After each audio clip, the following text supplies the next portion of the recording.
In this episode of AnimeCons TV, Elizabeth and Doug share their experiences at Katsucon. Patrick helps convention staff understand what the press expect, and in our next highly anticipated installment of Versus, AnimeCons TV takes on the Chibi Project.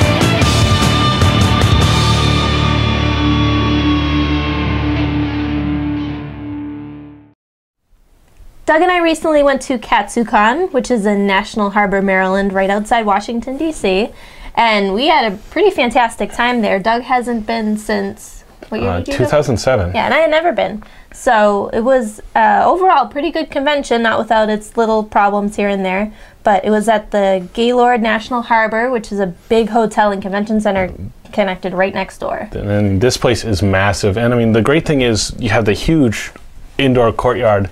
So if you want to either be in cosplay pictures or take cosplay pictures, this is a great con for you. I don't think I've ever seen so much photography equipment, from cameras, huge lenses, reflectors, video cameras everywhere. It was great, and there's been a lot of great fan videos and tons of pictures online everywhere. Mm-hmm. And the programming was pretty decent. I mean, I checked out the game room several times just to kill some time between events. And they had all the rhythm games. I mean, I got blisters from playing too much Taiko Drum Master. Those are always fun to see because it's something different. And you did have to pay per play. It was like 50 cents for a play, which is nothing. But at first you're like, oh crap, I have to pay. But if you think about it, it keeps people from hogging the machines, which some people tend to do with music games at anime conventions. So that was great to see, and they were really great, well-maintained machines and a lot of fun to play. And once again, just the whole layout, it's a very wide open space. I mean, I never felt like I was really crammed in anywhere, no, except not at all. A little bit in the dealer's room on Sunday, but overall, really open vibe. And I think part of that is they've got a lot of room to grow. There was rooms that they weren't using yet, and sometimes other events, but never detracting from Katsucon. So I hope they stay in this area and continue to grow, because there's no reason for them not to expand. Yeah, and even the area around the convention center was really nice. It was unseasonably warm for February, so we were outside walking around, a little windy. But there are a lot of shops and restaurants and a lot of hotels in the area, so even if the Gaylord is booked, you can find a deal at one of the other many hotels in that area. And there isn't like a bad area. It's not like you turn the wrong corner, you're in a bad part of town. It's in this little secluded area on its own. The best part for me was the Peep store, where it had Peeps and Mike and Ike stuff and hot tamale stuff. It was really great, and they gave out free chocolate. Yeah, enough sugar for the entire convention. Yeah. Now, inside too, I like that there were 3 levels that you could get to the convention center from, so it felt like there was never any bottlenecking, and which always drives me crazy when I'm in a convention.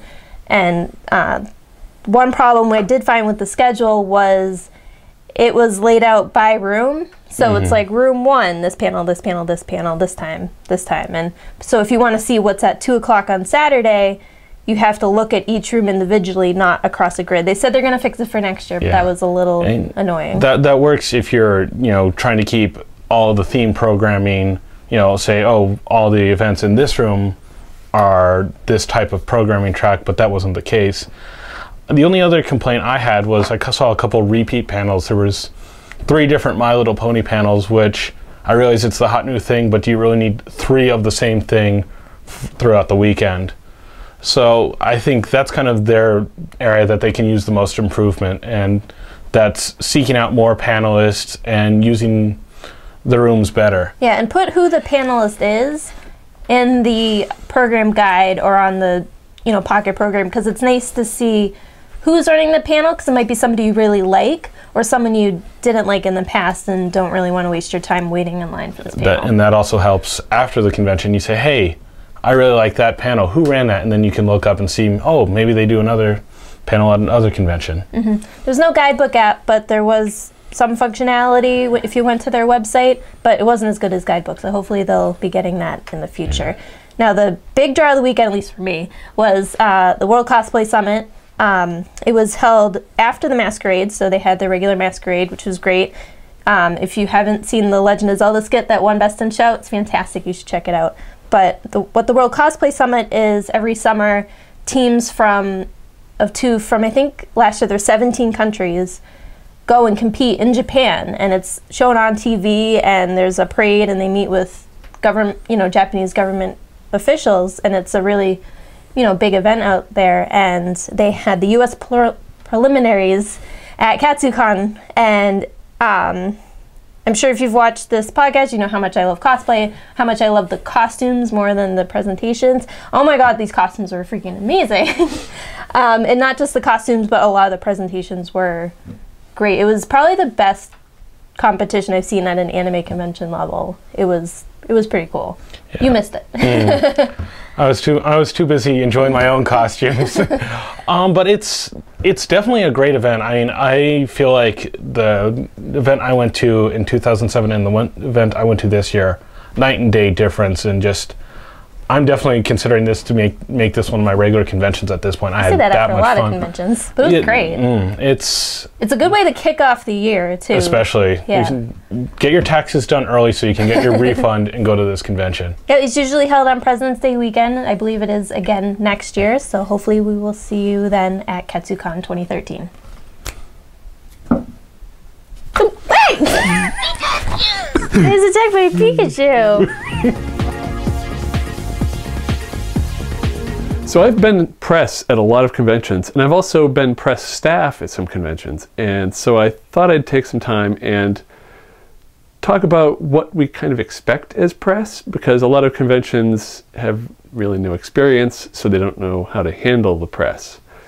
And so this isn't so much for people attending as press or how to attend as press, it's information for convention staff on dealing with the press. Now, first, on the convention's website, you should have press information available, and that should be information on the requirements to qualify for press, deadlines to apply, and explain the application process. A lot of conventions will post information like we'll accept up to 2 or 3 people, and say exactly what qualifies somebody as press. Will you accept people doing documentaries, writing for a student paper, or any sort of research project? A lot of conventions have different requirements, so make it clear exactly what you'll accept. Is a blog okay, or do you have to be a TV journalist? And even then, how many people can they bring? So save yourself some time, otherwise you're going to be getting a lot of questions. And when you do get questions, respond to them in a timely manner. Remember that the press are people that are out there talking about your convention, and they should have a lot of readers or listeners, depending on the medium, and you want them to be presenting your convention in a positive way. And if they're complaining, well, it took me a long time to hear back from this convention, or this other convention didn't have all their information, that's not good. Now, before the convention, your press liaison should be contacting everybody that's been approved as press and giving them the check-in procedures. Tell them exactly where to go, what times you're open, let them know if they're not familiar with the hotel, tell them, like, don't just say, oh, this room. Say, you can go in, go up to the 2nd floor, down the hall, on the left. And also give them your contact information. By that I mean a phone number, because when they're lost at the hotel or when there's some problem, they'll want to get in touch with the convention's press liaison. And having to go to a website and a form isn't going to cut it then. Now, once they arrive, what we usually get when we check in as press at the larger conventions is a press packet. And that's just a little folder. They'll usually have the press releases that the convention has written up, some information about the convention, statistics, the history of the convention, and even a little about blurb. And the logo is there, and they'll often give the business card of the press liaison. But providing that information is good because you can make sure that they're getting their facts straight. They'll know exactly when the convention started. They'll know the history, and that way they won't be making stuff up or just assuming. Now, a lot of conventions will have a press interview room or a lounge, someplace where the press can go to have a quiet spot and talk with attendees or guests. Speaking of guests, if you allow them to do interviews, make that clear up front how that will work, and if they can request a private interview with a voice actor or one of the other guests of honor, or if it's done as a group. Some conventions will allow one-on-one, others will have a private panel with just press, and it depends on the type of guests and their availability. Also, let the press know if they're going to be able to do special things with their badge. Do they have to wait in line still? You probably don't want them waiting in line if they're going to write about your convention. You want them to have a good seat. So if there's reserved seating, tell them what rooms have reserved seating, and just make sure the information's out there. The last thing I want to mention is never spam the press. You can send them your new press releases as they're available, and you can send them information, but you shouldn't be giving out their contact information to third parties. I've seen some conventions where suddenly I'm getting emails from all these vendors who are going to be in the dealer's room. The convention's obviously giving out my information, and nothing annoys me more. And I know some people that write for newspapers, like big name newspapers, and they hate that. So never ever give it out to third parties. But for everything else, I hope this provides a good guideline for how to interact with the press and what we're expecting.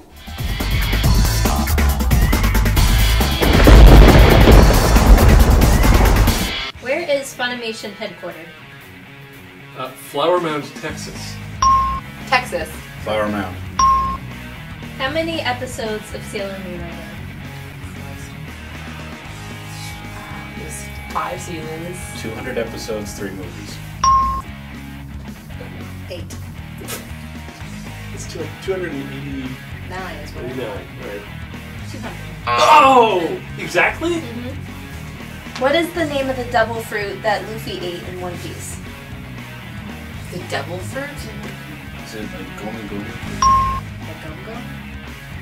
Something like that. Gomu Gomu. I don't know what it's about that. Well, That's a Wikipedia. Point. Which character in The Melancholy of Haruhi Suzumiya is a time traveler? the vapid-looking orange-haired. What's her name? I've never watched that show. We could have. Hikaru. What is the name of the princess in Princess Knight?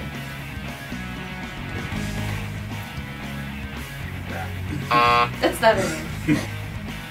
Princess Knight? Yeah. Night like night? Or night like night? Right, like, it's a very old, very old. I think her name is Herpter. Herpter. Princess Sapphire. Of course, that's what I said. In Dragon Ball and Dragon Ball Z, what planet is Piccolo from? Namek?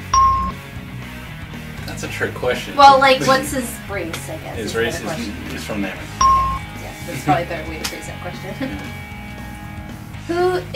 Who's the mangaka of Man of Many Faces, Shirahime Show, Legal Drug, and Wish? No idea. I don't suppose you'd accept Clank. I I thought you wanted to know people. which of the 4. Jesus Oh, Christ. yeah, it's clear. Sorahime Cake is the opening theme to what show? Manga Dial. Azumanga Daioh? That's the type. Yeah. Who says... You expected it to make sense. No. Did I know it? Who says, don't believe in yourself, believe in me. Believe in the... Who believes in you? Oh, Kamina. Why are these all animated related? Is this some sort of anime podcast? No. It's awesome. Herpter. It's Kamina from Gurren Lagann. Who is the voice actor for Misuzu Kamio in Air, Yukari Sendo in Rosario plus Vampire, Saki Amase in Torch Princess, Renjay in Oran High School Host Club, Hyatt in Excel Saga. Are we talking This American is all or? American, sorry. It's Monica Rial. Yeah. Is that Laura Bailey? In Trigun, what is the name of the insurance company that Meryl and Millie work for? Oh, it's the. It's in the series. It's so long. Bernardelli. Bernardelli. Wow. God damn. Bernardelli. Okay. In Gotcha Man, what are the 5 bird uniforms? Swan, eagle, owl, hawk. Oh, The girl's jeez. a dove. Yeah. A swan. Swan, yeah. Swan dove. Swuff. A hawk. And falcon. Eagle. Eagle. Yeah. Ken the eagle. A chickadee. June the swan. Emu. Pigeon. Kill pigeon. I'm thinking of Pidge from Voltron. So that's it. Swan, eagle, owl. Swan, eagle, owl. Falcon. It's, I'm trying to think what the little kid is. Sparrow. Crap. Baby. The It's swan, the eagle. Joe the Turkey. Ken the eagle. Joe the. Cornish hen. Joe the. Cockroach. No, we tried falcon. Joe the. I want to say one's a swallow. Swallow. One more. I'm not going to get it. It's like a turkey. He looks like a turkey. Mockingjay. I can name 2, so I get A partial dodo. credit. A dodo. Eagle the swan, the condor the swallow, and the owl. Condor. Owl. Owl, yeah, owl. In the faces! I didn't answer any of them. Come on! I am such a nerd! Ah! We lost. We lost. Now choose which clip fits. That's okay, I was really on the other team, because I'm on that podcast too. Oh, I stand alone. Can't play both sides.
It's that time again! Voicemails! Yes, I'll do that every time. Well, we're at Tim Hortons. We're having ice cream. It's negative 2 degrees outside, but we do have you on our tablet. We love you, AnimeCons. We were going to say something funny to sketch, but we forgot what it was. Rest assured it was really Slackers! funny, and you would have loved it. Have a great day. I'm sure you would have loved it. Oh, I love them every time. Really, I do. Oh, we have another one. And it's not that guy. Hello again, AnimeCons No, it is. TV. I just want to tell you a story about the shopping trip I'm on. I like stories. I'm at my favorite clothing retailer, and I've been buying pants. Tonight, I've been happy to find that my pants are half off. Well, So are mine. We're just glad you're wearing pants. Oh, and there's a third? Wow. We're popular. Too much this month. love. Hey guys, this It's is not the movie phone. anthropologist, and it's 3 in the morning on Saturday night at Katsucon. I have just completed 7 hours of programming, and get this, A lot. I'm not even done yet. I got 2 more panels tomorrow, but you know what? I don't care, because this has been a fantastic convention. Katsucon, how always manages to somehow pull out a fantastic convention no matter what. So anyone out there who's been on the fence about attending this con, attend this con. Okay. We'll go. This is Charles Dunbar signing out. See, those are voicemails. Just a hint out there, more Yeah. people should call, okay? Yeah. But anyway, thank you for the great email about Katsucon. Elizabeth and Doug had a great time, and hopefully we'll be there next year. So, to contact us, drop us a line at podcast@animecons.tv or call us at 762-ADEQUATE. That's 762-233-7828. It's a local call in Augusta, Georgia. Just Really? FYI. Wow. Well, you can find our links on our Twitter, Facebook, Google+. You can subscribe to us on iTunes, YouTube, and Foursquare profiles are available at the bottom of our homepage at animecons.com or fancons.com. In this episode of AnimeCons TV, that nothing happened. It's broken. Let's get this done before the set disintegrates. Don't sneeze. Okay.